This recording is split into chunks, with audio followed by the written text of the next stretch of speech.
Yesu nashimwe. Yabaramukije mwese mu izina rya Yesu Kristo umwami wacu. Ego n'umwanya wo kumugoroba, ariko kandi Imana yatugiriye ubuntu kuba mu ihema ryayo, kuko ntaca Imana ikorera ubusa. Hari kuba haje abandi, ariko uyu munsi haje wewe, haje na jewe. Imana rero yatugiriye neza kuri uwo munsi. None rero Imana yacu mu ijuru nihabwe icyubahiro. Ego ku munsi wa kabiri twavuganye ivy'irembo rifunganye, n'ingene abantu bakwiye gushishikara guca mu irembo rifunganye. Abantu babonye Yesu Kristo ngo ari kunzi ariko arigisha mu mihana no mu gisagara, ngo baramubaza ngo mbega mwami, ngo abakizwa ni bake? Arababwira ngo mushishikare guca mu irembo rifunganye. Sinibaza yuko batahuye gose icyo babariye, ariko muri iyo nyishu nyene yabahaye harimwo amajambo atari make. Mushishikare, kuko abantu barakeneye kumenya ibintu biri mwibanga gejo na hirya yejo. Abantu barakeneye kukubaza ngo none wewe bizogenda gute? Uyu munsi nagomba tuvugane iri jambo nyene ryo kubandanya. Umuntu akabandanya, nimba waratanguye urugendo, uru rugendo nyene rwo mw'irembo rifunganye, dushishikare tubandanye. Dusome mu gitabo cyo Kuvayo. Ni iki gitabo kigira kabiri cha Mose, igice cha 14. Turasoma amajambo atari make, ariko turagerageza tunyarutse. Farao abonye ko Abisirayeli bagiye, aca aragagwa. Ntugire ngo abantu bahabwa ngo baravyumva. Aha mu gisagara ntugire ngo baravyumva.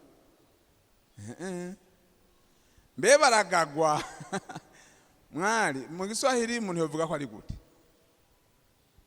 Ariko bavuze ngo abantu baragagwa, ni hamwe umuntu aduza pression, ni hamwe umuntu avuga ngo tugomba tuhigure, ndabona ko agomba anshike, ndabona ko yaronse ubutabazi, nanje ngomba nkora ibishoboka byose uyu munsi nyene ndabe yuko aba bantu bigarurira. Gukora kanyuma, hamuvuga uti nkabona naniwe ncandeka. Ivyo nivyo bita kugagwa. Hamwe wo kwikorera ibiti n'amabuye, ukikorera imibambangwe n'amakonsertina, ugiye kuraba umuntu ufata kugira ngo mugarure. Umuntu akubonye ingene washungumiwe mwibarabara no mu nzira, aravuga ngo mbega naka ko yagazwe. Hamwe wohura n'umuntu avuga ati mwiriwe, ukabona umuntu yagazwe, byanse byahumaganye, ariko ariruka. Nukuvuga nivyo bisigura kugagwa. Hano rero Farao abonye ko Abisirayeli bagiye, acaragagwa. Uhoraho abarira Mose ati barira Abisirayeli bahindukire, bacumbike imbere y'ipi Hahiroti, hagati y'Imigidoli n'ikiyaga, aharabana ni Bayalisefoni, aharabana naho hantu muba ariho mucumbika iruhande y'ikiyaga.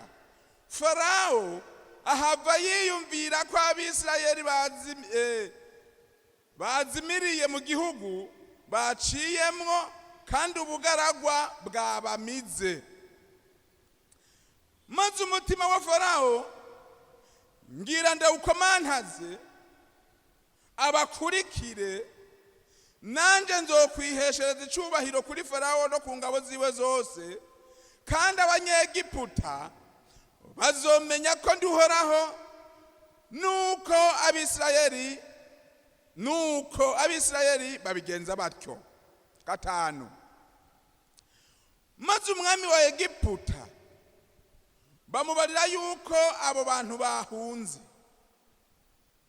Farawo n'abanyacubahiro biwe baragagwa kubw'abo bantu. Barabazanye bati mbega twakoze ibiki kurekura abisirayeli ngo bagende ntibabe bakidukorera? Azirikisha imikogote yiwe ku mafarasi, ajana n'ingabo ziwe, ajana n'imikogote 600 y'indobanurwa n'iyindi mikogote yose yo muri Egiputa, n'intwaza ngabo zigaba abagendera muri yo baja mu ntambara.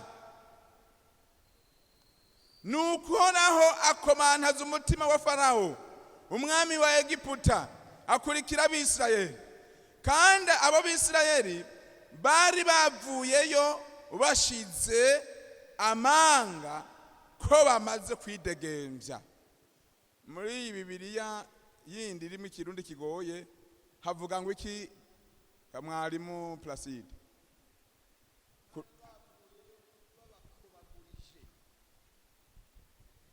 Bari bavuyeyo babakobagurije. Bari bavuyeyo babakobagurije. Hano muri kirundi coroshe bari bavuyeyo bashize amanga ko bamaze kwidegembya. Wiyumvire neza iri jambo ga? Ni harya gukobaguriza umuntu ni nk'ubu woba warasenze Imana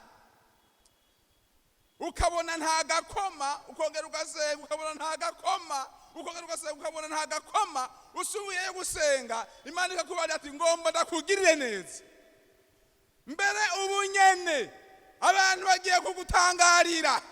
Yo ukiva muri aya masengesho umuntu wese muhura arabona yuko wuzuye umunezero, kw'Imana hari ico yakuvuzeko, kw'Imana hari ico yakubariye. Mbere umuntu yahora kuvuga ko nabi ukamubaza ati sha nuko utaje ico twavuganye n'Imana. Nukuva gushira amanga yuko ikigaragazo cawe gishitse kw'iherezo, nawe ugomba utangure kumererwa neza. Bavuyeyo bishimye ngo Imana yabahaye gukundwa, ibaha umugisha, ibaha ikiganza ciza. Umuntu wese agenda gusaba ico agomba ku Mwegiputa. Urabona nk'ubu hariho ibirato usanga bizimvye bigurwa nk'J150 canke Amajana3 vy'abadamu. Hanyuma nawe wiyambarira ibirato wiguriye ngaho vya 5 aho mu isoko. Hanyuma rero ugacudi udidagana no ku rupangu rw'umupatrona araho ngo hodi ngo narinje ngo ntizi ibirato ngo vya birato vyawambara kwa Mungu. Ntagutwenga. Mbere yona dushikira akatubwira ati mwari hanura abo bakobwa, mbega babona ko dukwiye kwambarana, nta soni bagira, niko bimeze kitaracamo. Iryo joro Imana yabwira abantu ngo uno munsi ndarekuye umuntu wese agenda asaba ico agomba kuri mugenzi we, umuntu wese agenda asaba ico agomba ku Mwegiputa arakimuha.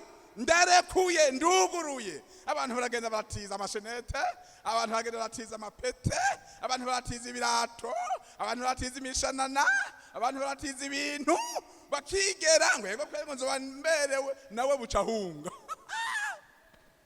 Ngura mutije. Hanyuma rero iryo joro barara bafise ibineza neza. Erega ntugira ngo no kuza kubasaba ngo baraca bugufi gose. Ari Imana yakubariye bati narinje ngo ntize shakirato, gira ningoga mbere ndihuta. Gira ningoga ndihuta. Imana none yavyuguruye. Ucubwira umukozi ati hewe uraba vya birato mwambara kwa Mungu, urabe ucumubaza ati mbega ndaguhena yasaha. Yes, kingira ningoga. Wewe nyene uramwibariza ati none yashenete yoyo ntuyikenera ati ahubwo nenda vyibagiye mu vyanzanye vyarimu. Barabakoba hanyuma rero ngo baca basiga babakobagurije. Mugabo bamaze gushika aha hantu batangura kwiyumvira ingene bagiye bakobagurije abanyegiputa. None ngabo barabahambije babasanze mu bugaragwa, batangura kwibaza amajambo bavuze ati none tugasubira muri Egiputa hariya bahora baducura bufuni na buhoro, ubu habizogenda gute n'amajambo twavuze. Hari gihe rero wibira umuntu akabanga ngo hewe urabona ko wewe nguri mugenzi ngo je naradepoje ahantu ngo kandi bampamagaye ngo kandi ngo gashahara kameze neza, hanyuma ugiye mu gitondo ngo wishe petu yenyene wagiye n'akarato watije gutangura akazi, bagaca bakubwira ati yewe akazi vyahindutse, hari undi muntu twagahaye. Uca wibaza ngene ubwira abantu babwira ko badepoje none vyaciyemo, utangura kugira ubwoba. Ariko haba hakiri inzira n'ubundi boneza sivuhe sana.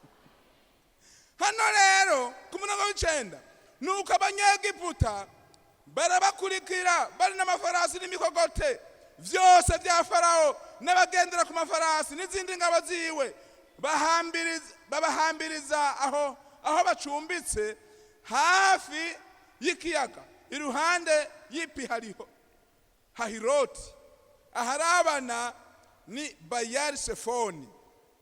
Ku murongo wa 10 Farao abegereje Abisirayeli bunamura amaso, babona abanyegiputa babakurikiye inyuma, baranduka imitima maze batakambira Uhoraho. Iri niryo jambo rero ryanezeje. Baranduka imitima mugabo ntibibagira kugira ante gutakamba gusa. Baranduka imitima ariko ntibibagira gutakambira Uhoraho. Naho habonetse ibintu biteye ubwoba ukura, naho ingabo ziriko zashunguruka hakurya, naho imbere babona atabutabazi buriho, mugabo imwe dukura muri Egiputa twongere tuyinginge batakambira Uhoraho. Naho bimeze uko subira utakambira Uhoraho. Naho ubona ko byaheze subira wizerere rimwe. Naho ubona umenga byarangiye vyuru kwizera n'uyu munsi wongere utakambira Uhoraho. Mana yacu nihabwe icyubahiro. Batakambira Uhoraho. Hariya ku 11 babaza Mose bati mbega ntamva zari muri Egiputa mu kutuzana gupfira mu bugaragwa, n'igiki catumye tugirira gutyo kudukura muri Egiputa? Iki nico twakubwira tukiri muri Egiputa tuti tureke dukorere abanyegiputa, kuko iciza kwari uko dukorera abanyegiputa ako dupfira mu bugaragwa. Mose yishura abantu ati ntaco mutinya, mwihagararire gusa murabaga kizuhoraho agira abazanire uwo munsi, kuko abanyegiputa mubonye uwo munsi mutazokongera kubabona. Uhoraho niwagire ngo bagwanire, namwe nimwihagararire gusa. Uhoraho abaza Mose ati nigiki gitumye muntakambira? Bari Abisirayeli bakomeze bagende. Haleluya! Nigiki gitumye Mose muntakambira? Imana yagombye isigurira Abisirayeli. Nigiki gitumye abantu bagira ubwoba bakaranduka umutima? Jewe Imana ndi ku kazi. Ndi ku kazi. Nigiki gitumye abantu baranduka umutima?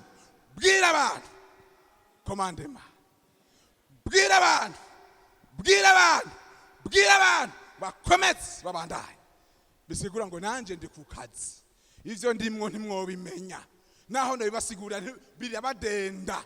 Mugabo w'igikorwa cawe Mose, subira uremesha abantu, subira uremesha ishengero, subira babwire ko Imana iriho kandi ndiko ndakora. Nigiki kibateye kuntakambira?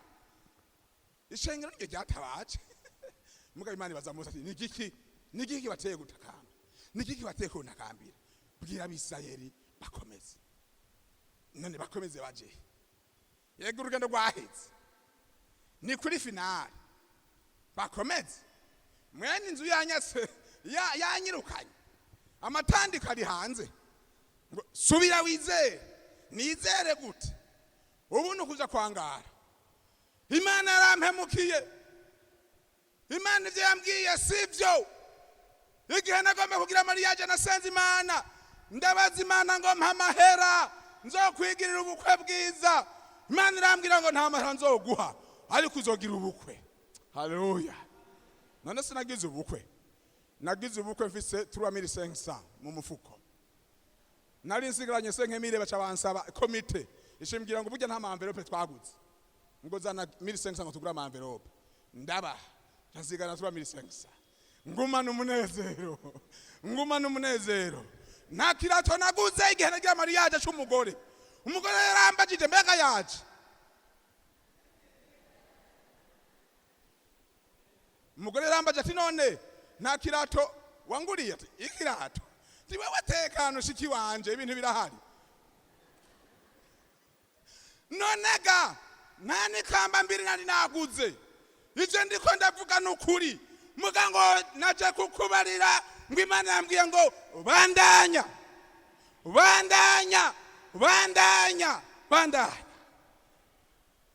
naragize ubukwe yego umuntu wa mbere yantereye ni wampaye amafaranga 4,000 yari umupagani wo mu bwiza nta byinshi twari tuzinanyeko ubugira kabiri yantereye amafaranga menshi n'umutama yitwa Rameke yantereye amafaranga 2,000 pastori amafaranga 2,000 muri cyo gihe ku mukozi w'Imana menshi cyane we yabaye number 1 abandi bose bakurikira bampaye 1,000 munsi yaho bampaye 20,50 hageze gutabura amamberope naciye mparura 35,000 ngomba kukubwira ngo bandanya una munsi abantu bagomba kugira ubukwe busa n'ubwantuze agira muri vewiti akora ibitangaza oya ikintu gihambaye nukumenya ko Imana muri kumwe nivyo bikomeye nivyo bihambaye narongoye mfise udutebe 4 tutagira amakuse ndasenga Imana irambwira ngo turi kumwe ndabura amahera y'ikanzu abo nakoreye ngiye kubahembesha ngo ntiyaragera ngo tuzoguha amahera inyuma ariko nagize mariage bwira abisirayeli bareka kuntakambira babwire babandanye ndi ku kazi tumanuke hepfo gatoya dutere turangiza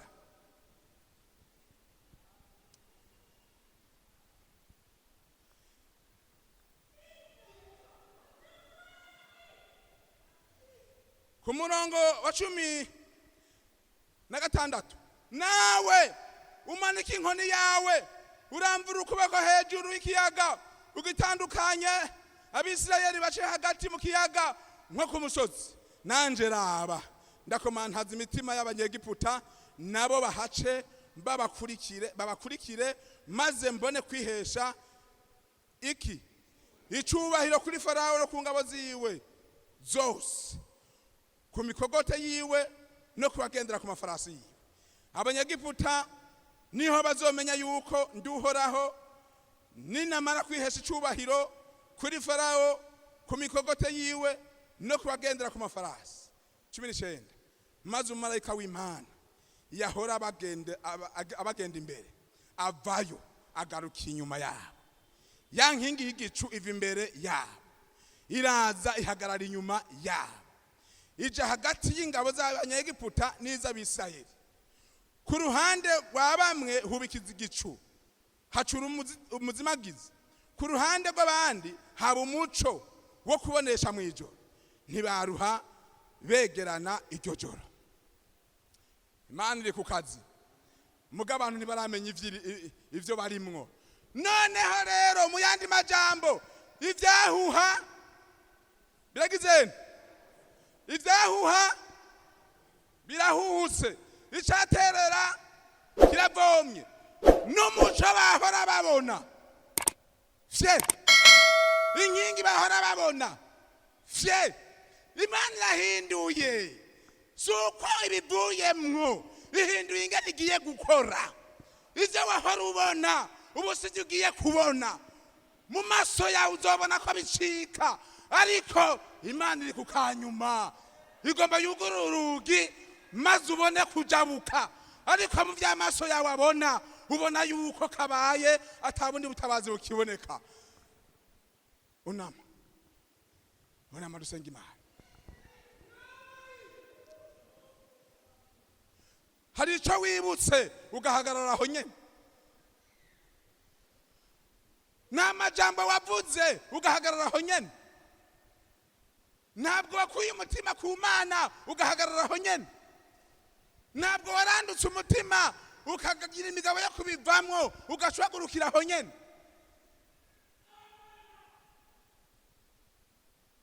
Ivyo wahora ubona ubu nivyo wahora ubona ko ari agahengwe, umaze kubona ko bicitse waciye wigira inama yo kurondera iyindi nzira, waciye wigira inama ingene woronka ahandi hantu ingene ubigenza. Noneho ibintu bicaye kubana amananiza, ariko muri ivyo nyene subira uduze ukwizera. Muri ivyo nyene Imana igomba ikore, muri ivyo nyene Imana iratabara. Imana ntabwo ushobora kuyirangira, ntabwo ushobora kuyirangira ngo ubu rero ngo kora gutya, ngo bigenze uku, ngo ndabona imenga byoca bigenda neza, ngo hamwe ngo rero hari n'umuntu avuga ngo jewe ngo utampaye rero ngo ibintu bimeze uku nuku. Eka si ivyo bihambaye. Igihambaye no kumenya mbega Imana iracari kumwe nawe, mbega Imana iracari kumwe nawe. Nta majambo wavuze Imana ikabona kumengura yitandukanijeko, kandi Imana iri ku kazi kiwawe.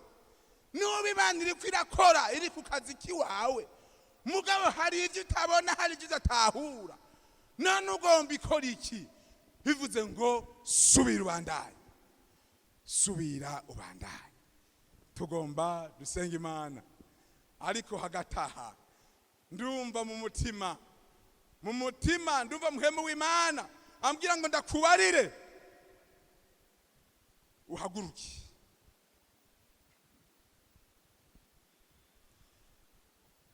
Muririmbyi yavuze ngo ari ukunesha canke ukuneshwa. Iyumvire neza,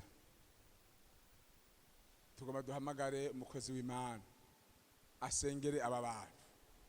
Ico muhemu w'Imana kubwira akwibutsa uce uhaguruka, ukumva wohagurukira mu kibanza urahaguruka, ukumva woshika imbere ugaca bugufi ushika imbere, nta ngorane. Ariko Imana iravuga ngo ndahari kandi ndakiza kandi ndatabara kandi urugendo rwawe rurabandanya. Abumvise ijambo ry'Imana Yesu abahezagire cyane. Tugomba duhe kaze mubwiriza wacu yingingirira Imana aba bantu, nawe ushishikare gusenga Imana uciye bugufi mu mutima. Kumbure hariho umwe canke babiri Imana yagendeye, kumbure si wewe, ariko mwene vyo yavyumvise. Dusabe pastori wacu hano, mubwiriza wacu yingingira Imana aba bantu. Mana data wa twese uri mwijuru, haleluya. Ngaba abantu bawe bari muri rwa rugendo ruja mwijuru, kandi bariko barabandanya.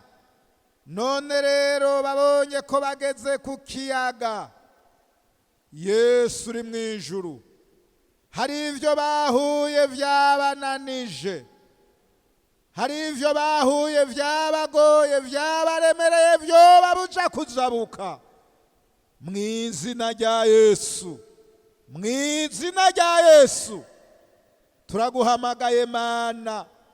Uyu mugoroba ngo umugoroba w'ikimazi, umugoroba w'umugisha, umugoroba Mwami turagutakamiye Mana, turagutakamiye. Ubagirire imbabazi, ubaharire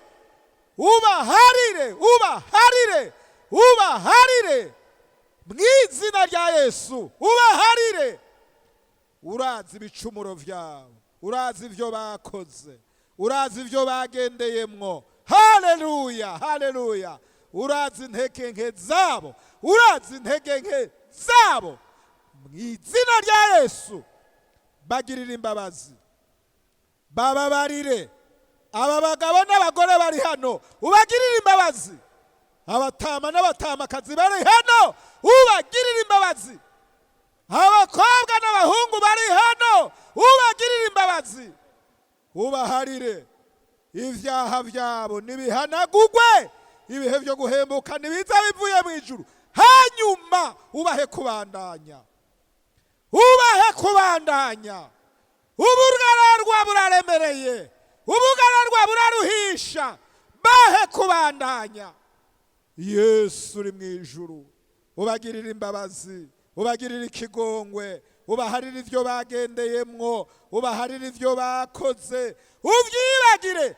Turabitaye mu kiyaga cyo kwibagirwa, turabitaye mu kiyaga cyo kwibagirwa.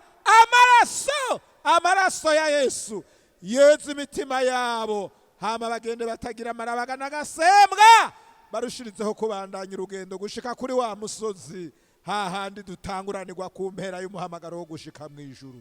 Urakoze kuba babariye, turabigushimiye mu izina rya Yesu. Amen, amen. Tugomba dusengere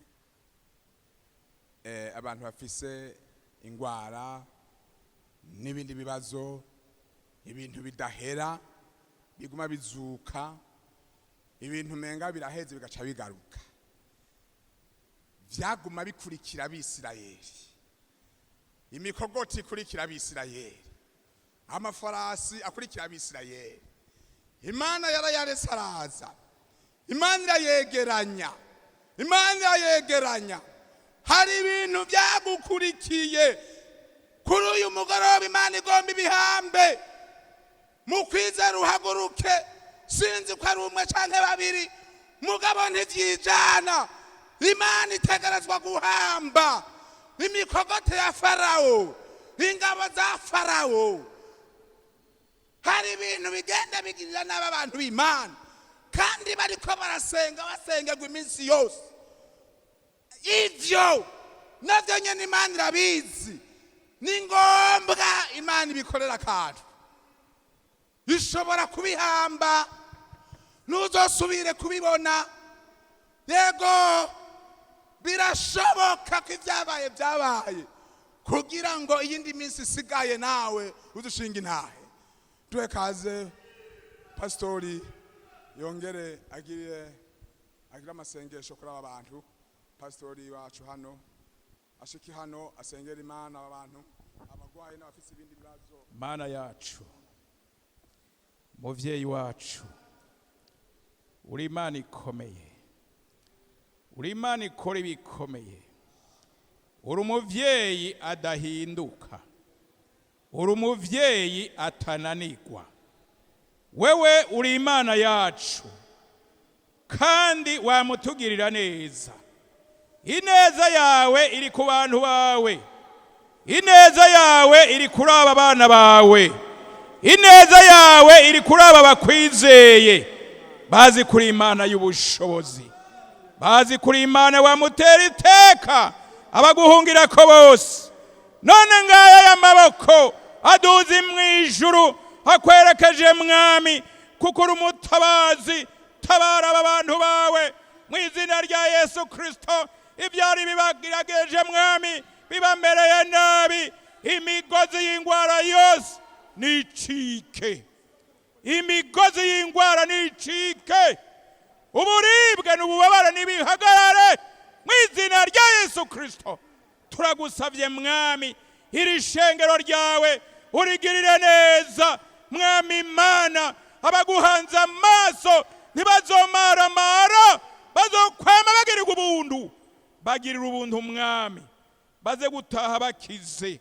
Abafise imisozi n'ibindi biri imbere yabo, turasenza Imana yacu, ya Mana yumva kandi yishura.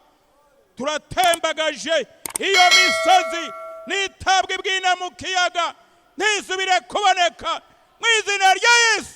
Nguko bacira inzira Abisirayeli bagaca mu kiyaga ahantu humutse. Ubu bwoko bwawe bacira inzira mwami, bajabuke ibyari bibatangiriye, ibyari bibazibiye, byose nibikurweho mu izina rya Yesu.